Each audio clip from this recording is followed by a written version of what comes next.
الحمد للہ رب العالمین والصلاة والسلام علی سید الانبیاء والمرسلین اما بعد اعوذ باللہ من الشیطان الرجیم بسم اللہ الرحمن الرحیم ظہر بعد الثمن ضیوفا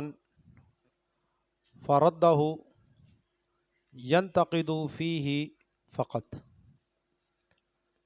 اب آپ کو معلوم ہے کہ بیع صرف میں دونوں طرف سے قبضہ ہونا یہ لازمی ہے، شرط ہے۔ تو اب اگر کوئی سکہ کھوٹا نکلا اور اس نے وہ واپس کر دیا تو یعنی قبضہ ختم ہو گیا اس میں، تو جتنے حصے پہ قبضہ ختم ہوگا اتنے حصے میں بیع صرف باطل ہو جائے گی، اور جتنے حصے پہ قبضہ ہوا اتنے حصے پہ بیع درست رہے گی۔ تو فرماتے ہیں کہ ثمن کا بعض حصہ جو ہے اس میں کھوٹ ظاہر ہوا، وہ اس نے اس وجہ سے رد کر دیا، واپس کر دیا، تو فقط اسی کے اندر بیع صرف ختم ہو جائے گی۔ ہاں اگر اسی مجلس میں اگر اس نے وہ کھرا سکہ تبدیل کر کے دے دیا تو پھر اس میں درست ہو جائے گی۔ آگے فرماتے ہیں لا يتصرف فی بدل الصرف قبل قبضہ لوجوبہ حقا للہ تعالی۔ بیع الصرف میں کیونکہ قبضہ شرط ہے تو جب تک اس پہ قبضہ نہ ہو اس وقت تک اس میں کسی قسم کا تصرف کرنا جائز نہیں ہے، اور یہ اللہ کے حق کی وجہ سے واجب ہے، کیونکہ یہ جو حکم ہے وہ اللہ کی طرف سے آیا ہے کہ بیع الصرف میں دونوں طرف سے قبضہ ہونا چاہیے۔ تو جب تک قبضہ نہیں ہوگا اس وقت تک وہ اس میں کسی قسم کا تصرف نہیں کر سکتے۔ تو اس کی مثال دے کے سمجھاتے ہیں، اسی پر تفریح کرتے ہیں۔ فلو باع دینارا بدراہم فاشترى بها قبل قبضها ثوبا مثلا فسد بیع الثوب والصرف بحاله۔ تو مثال کے طور پر سونا دے کر چاندی خریدی اور ابھی اس چاندی پر قبضہ نہیں کیا، اور اس چاندی کے بدلے کپڑا خرید لیا، تو یہ کپڑے میں بیع فاسد ہے۔ مثلا میں نے خان صاحب سے 1 تولہ سونا دیا اور 10 تولہ ان سے چاندی خریدی، ابھی چاندی پہ قبضہ نہیں کیا، میں اب ان سے کپڑا خریدتا ہوں اور کہتا ہوں کہ یہ جو 10 تولہ چاندی میں نے ان سے لینی ہے اس کے بدلے مجھے کپڑا دے دو، یا کوئی بھی چیز ہو، تو یہ ان درہموں پہ میں نے ابھی قبضہ تو کیا نہیں، تو یہ اس میں پہلے ہی تصرف کر رہا ہوں میں۔ تو اب یہ والی جو بیع میں نے سوپ کپڑے کی ان سے، یہ فاسد ہے، ٹھیک ہے، یعنی اس کو ختم کرنا مجھ پر لازم ہے، کیونکہ اگر یہ درست مان لی جائے تو یہ اس درہم کے اندر تصرف لازم آئے گا اس پر قبضے سے پہلے، تو یہ خرابی اسی بیع کی وجہ سے آ رہی تھی، تو اس لیے یہ بیع فاسد ہے، اور یہ جو بیع صرف ہماری ہوئی ہے یہ درست ہے۔ جی وکیل نہیں، حوالہ کہتے ہیں آپ، تو بات بنتی تو وہ تب ہوتا کہ جب میں ان سے مطلقاً بیع کرتا اور پھر میں حوالہ کرتا کہ بھائی تم ان سے لے لو، اور ہم دونوں وہی مجلس میں موجود ہوتے، کیونکہ اگر مجلس تبدیل ہو گئی تو پھر ویسے ہی کیا ہو جائے گا، ٹھیک ہے، یا خود انہی سے میں نے ان درہموں کے بدلے کپڑا خرید لیا تو بھی بیع فاسد ہے۔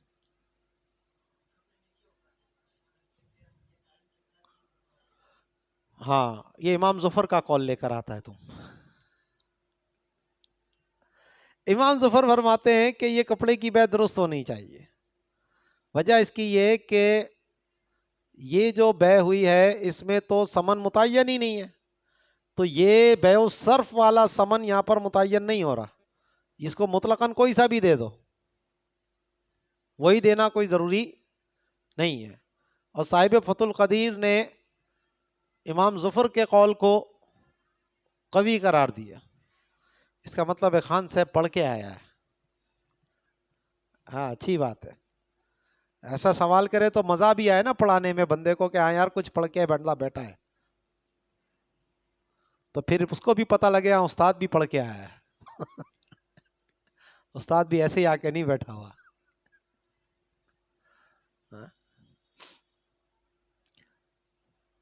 تو دیکھا جائے تو دلیل بڑی پاورفل ہے امام ظفر کی کہ جناب یہ فساد تو اس وقت آئے کہ جب یہی والا سمن دینا لازم ہو. جب یہی سمن دینا لازم ہی نہیں ہے، کوئی سے بھی دیے جا سکتے ہیں اس میں درہم، تو پھر یہ فاسد کیوں ہو؟ بات پاورفل ہے. لیکن ظاہر و روایت یہی ہے کہ کیونکہ اس بیع الصرف کے بدل پر قبضے سے پہلے تصرف کیا گیا اور اس تصرف کی وجہ سے یہ بیع الصرف پہ قبضہ ممکن نہیں ہو پا رہا، تو اس لیے اس تصرف کو ہی فاسد قرار دیا جائے گا. ٹھیک ہے، تو فرماتے ہیں کہ درہم خریدے دینار کے بدلے میں، اور ان درہموں کے بدلے میں ان پر قبضے سے قبل کوئی کپڑا مثال کے طور پر خرید لیا، تو اس کپڑے میں بیع فاسد ہے اور بیع صرف اپنے حال پر ہے، یعنی وہ درست ہے. اگلا جو مسئلہ ہے کہ اگر نقدین کے ساتھ کوئی دوسری چیز ملا کر بیچی، تو اگر جنس ایک ہی ہے، مثلا سونے کی بیع کی سونے کے ساتھ اور دوسری طرف سونے کے ساتھ کوئی اور چیز بھی ہے، ٹھیک ہے، یا سونے کی بیع کی چاندی کے ساتھ اور چاندی کے ساتھ کوئی اور چیز بھی ہے،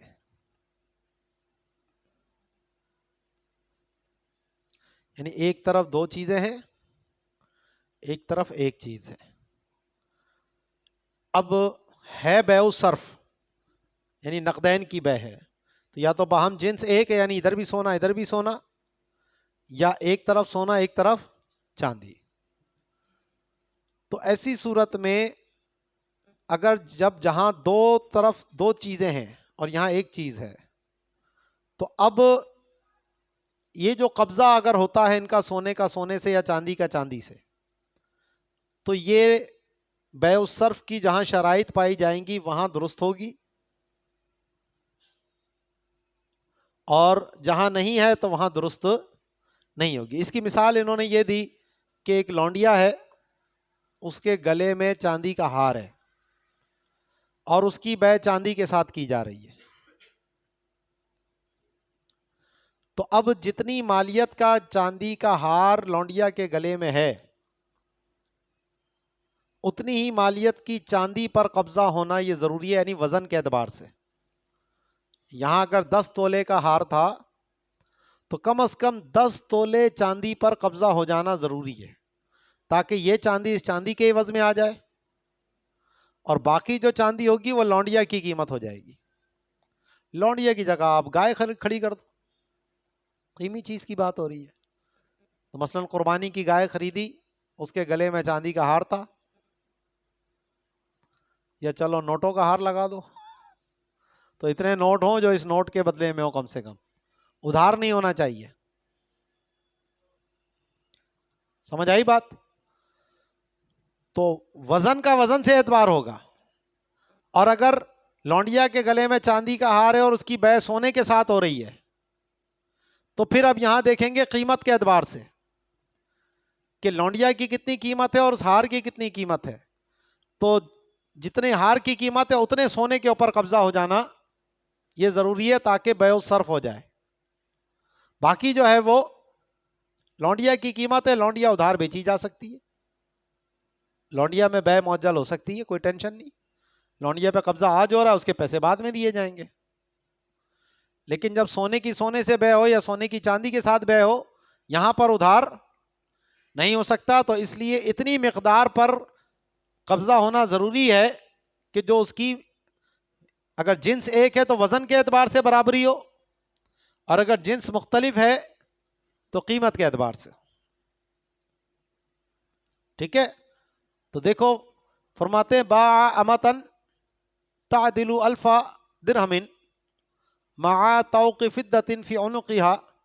قیمته الف انما بین قیمتهما لیفید انقسام الثمن علی المثمن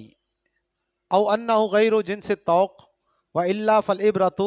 لوزن الطوق لا لقیمته فقدره مقابل به والباقی بالجاریۃ بألفین متعلق بباع ونقد من الثمن الفا او باعها بألفین الف نقد والف نسیۃ او باع سیفا حلیته 50 ويخلص بلا ضرر فباعه ب100 ونقد 50 فما نقد فهو ثمن الفدة سواء سكت او قال خذ هذا من ثمنهما تحريا للجواز وكذا لو قال هذا المعجل حصة السيف لأنه اسم للحلية أيضا لدخولها في بيعه طبعا ولو زاد خاصة فسد البيع لإزالته الاحتمال فإن افترقا من غير قبض بطلا في الحلية فقط وصح في السيف أن يخلص بلا ضرر كطوق الجارية وإن لم يخلص إلا بضرر بطل أصلا والأصل أنه متى بيع نقد مع غيره كمفدد ومزركش بنقد من جنسه شرط زيادة الثمن فلو مثله أو أقل أو جاهل بطل ولو بغیر جنسه شرط التقابض فقط. تو اب یہاں فرماتے ہیں کہ لونڈیا کے گلے میں ایک ہار ہے، اس کی قیمت 1000 ہے اور خود لونڈیا کی قیمت بھی 1000 ہے. تو ان دونوں چیزوں کی بے ہوئی 2000 درہم کے بدلے میں. تو کم از کم 1000 درہم پر قبضہ ہونا ضروری ہے تاکہ یہ 1000 اس 1000 کے بدلے ہو جائیں، باقی لونڈیا کی قیمت ادھار ہو سکتی ہے. ایسے ہی ایسی تلوار لوہے کی جس پہ چاندی کا کام ہوا ہے، چاندی لگی ہوئی ہے اس تلوار میں، جیسے وہ پرتلا ہوتا ہے چاندی کا، پیچھے کا دستہ ہوتا ہے، تو یہ چاندی کی چیزیں ہو سکتی ہیں. تو اب جتنے وزن کی چاندی اس تلوار میں موجود ہے، اگر اس تلوار کی بے چاندی کے ساتھ ہو رہی ہے تو پہلی بات تو یہ ہے کہ جو خالص چاندی ہے وہ اس تلوار میں موجود چاندی سے زیادہ ہونی چاہیے تاکہ چاندی کے مقابلے میں چاندی ہو جائے، اور جو لوہے کی تلوار ہے اس کے مقابلے میں بھی تھوڑی چاندی ہو. جیسے پیچھے میں نے وہ گندم اور اس کی مثال دی تھی آپ کو، ٹھیک ہے نا، بھوسے والی. یہاں پر بھی ایسے ہی ہے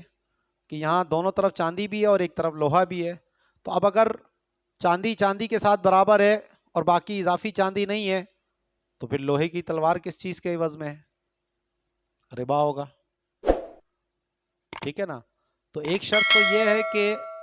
جو خالص چاندی ہے وہ اس تلوار میں موجود چاندی سے زیادہ ہونی چاہیے.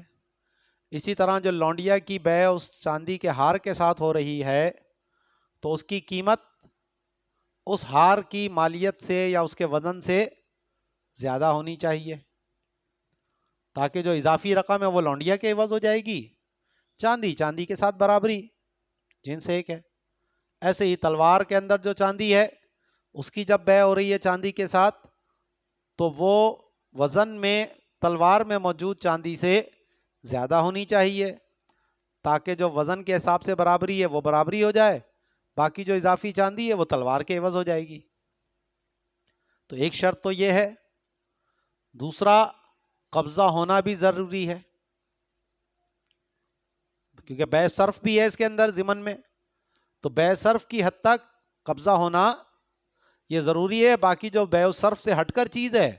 اس میں قبضہ ہونا کوئی ضروری نہیں ہے. سمجھ آئی نا بات؟ تو فرماتے ہیں کہ لونڈیا بیچی جو 1000 درہم کی تھی چاندی کے توق کے ساتھ جو اس کی گردن میں ہے اور اس کی قیمت بھی 1000 ہے. تو یہاں قیمت کی بات کی جگہ ان کو وزن کہنا چاہیے تھا کیونکہ جب چاندی کی چاندی سے بے ہو رہی ہے تو وہاں وزن کا اعتبار ہوتا ہے، قیمت کا اعتبار نہیں ہوتا. تو اسی کی جواب دیتے ہیں کہ انہوں نے ماتن نے دونوں کی قیمت اس لیے بیان کی ہے تاکہ اس بات کا فائدہ دیں کہ ثمن کو مبی پر تقسیم کیا جائے گا، یا یہ کہ وہ توق کی جنس کے علاوہ ہے، یعنی توق سونے کا ہے اور بیچا جا رہا ہے چاندی سے، یا چاندی کا توق ہے اور بیچا جا رہا ہے سونے سے۔ اور اگر دونوں ایک ہی جنس ہوں تو پھر اعتبار توق کے وزن کا ہے، اس کی قیمت کا نہیں ہے، تو اس کی مقدار اس کے مقابل میں ہوگی۔ مثلا 10 تولے کا وہ ہار ہے تو 10 تولہ چاندی اس کے مقابلے میں آ گئی، باقی جو اضافی چاندی ہے وہ جاریہ کے مقابلے میں ہوگی۔ تو اس کو بیچا ہے، یعنی لونڈیا کو ہار کے ساتھ 2000 کے بدلے میں بیچا، اور ثمن میں سے 1000 نقد ادا کر دیے، یا 2000 کا ہی بیچا لیکن 1000 نقد ہیں اور 1000 ادھار ہیں، اور وہ نقد ادا کر دیے، تو جائز ہے بے، کیونکہ یہ جو 1000 قبضہ مانا گیا ہے یہ ہم اس چاندی کے ہار کے عوض قبضہ مانیں گے تاکہ بے صرف ہو جائے درست۔ اسی طرح اگر تلوار بیچی جس پہ زیور جو ہے وہ 50 درہم کی مالیت کا ہے، وزن کا ہے، اور وہ اس سے بغیر ضرر کے جدا ہو سکتا ہے، تو اس نے اس کو بیچا 100 درہم کے بدلے میں اور نقد ادائیگی 50 کی کر دی، تو جو اس نے نقد ادا کیا ہے وہ چاندی کا ثمن ہے، چاہے اس نے سکوت کیا ہو بس دے دیے یہ کہے بغیر کہ یہ چاندی کا ہے، یا یہ کہا خذ ھذا من ثمنہما، یہ ان دونوں کا ثمن لے لو، تحریاً للجواز، کیونکہ اگر قیاس دیکھا جائے تو اس میں 2 جہتیں ہیں، اگر چاندی کا مانے تو جواز آ رہا ہے، تلوار کا مانے تو عدم جواز آ رہا ہے، کیونکہ بھی چاندی کا چاندی کے عوض قبضہ نہیں ہو رہا۔ تو مومن کے حالات کو ہم اصلاح پر ہی محمول کریں گے، اور جواز کی تحری کرتے ہوئے اگرچہ تثنیہ اس نے کہا ہے لیکن ہم اس کو واحد مراد لیں گے، اور نیچے علامہ شامی نے کئی مثالیں دی ہیں کہ جہاں تثنیہ کہہ کر واحد مراد لیا جاتا ہے۔ وَكَذَا لَوْ قَالَ هَذَا الْمُعَجَّلْ حِزَّةُ السَّيْفِ، اسی طرح اگر وہ کہتا ہے کہ یہ تلوار کا حصہ ہے تو بھی یہاں جواز ہے، کیونکہ تلوار جو ہے وہ دونوں چیزوں کے مجموعے کا نام ہے، اس لوہے کا بھی اور اس چاندی کا بھی، لِدُخُولِهَا فِي بَيْعِ طَبًا، کیونکہ وہ چاندی اس تلوار کے بے میں بالطبع داخل ہے۔ ہاں اگر یہ کہتا ہے خاص تلوار کے پیسے لو، تو بھیا اب خاص تلوار کہہ رہا ہے تو اب چاندی کی نفی کر رہا ہے، تو اب یہاں احتمال کی نفی ہو گئی ہے، تو اب یہ بے فاسد ہو جائے گی۔ اور اگر بغیر چاندی پر قبضہ کیے دونوں جدا ہو جاتے ہیں تو پھر جو زیور لگا تھا اس میں چاندی کا، اس میں بے باطل ہو جائے گی، لیکن تلوار میں درست ہوگی، کیونکہ بے الصرف اتنی تھی تو جتنے کی شرط نہیں پائی گئی وہاں فاسد، باقی لوہے کی بے چاندی کے ساتھ ادھار ہو سکتی ہے، وہ درست رہے گی اگر اس کو بغیر ضرر کے جدا کیا جا سکتا ہو، جیسا کہ لونڈیا کے گلے میں ہار تھا۔ اور اگر بغیر ضرر کے اس کو دور نہ کیا جا سکتا ہو، تلوار پوری پگھلانی پڑے گی تب چاندی جا کے الگ ہوگی، تو بھی تلوار کہاں رہی؟ تو لوہا ہو گیا نا پھر تو وہ پگھلا ہوا، تو بطلا اصلاً۔ تو ایسی صورت میں دونوں کے اندر بے باطل یعنی فاسد ہو جائے گی، کیونکہ ہم نے بے فاسد میں پڑھا تھا کہ اگر بے کی تکمیل سے بائع کو کوئی نقصان ہوتا ہے تو وہ بے فاسد ہوتی ہے، جیسے چھت میں کڑی کا نکالنے والا مسئلہ تھا، تو یہاں بطلا بمعنی فسدہ ہے۔ ضابطہ یہ ہے کہ جب سونے یا چاندی کی بے ان کے غیر کے ساتھ ہو، سونے چاندی کے علاوہ، جیسا کہ مفدد ہے یعنی ایسی چیز جس پہ چاندی کا پترا چڑھایا گیا ہو، چاندی کا پانی نہیں، اس کی کوئی حیثیت نہیں ہے، پیچھے گزر چکی ہے بات، پالش نہیں، چاندی کی پتری کہ جو چاندی الگ ہو سکے، اسے مفدد کہتے ہیں۔ اور مزرکش جس پہ سونے کا پترا چڑھایا گیا ہو، سونے کے نقش نگار بنائے ہوئے ہوتے ہیں، جو سونے کے تاروں سے کام ہوتا ہے، تو اگر چاندی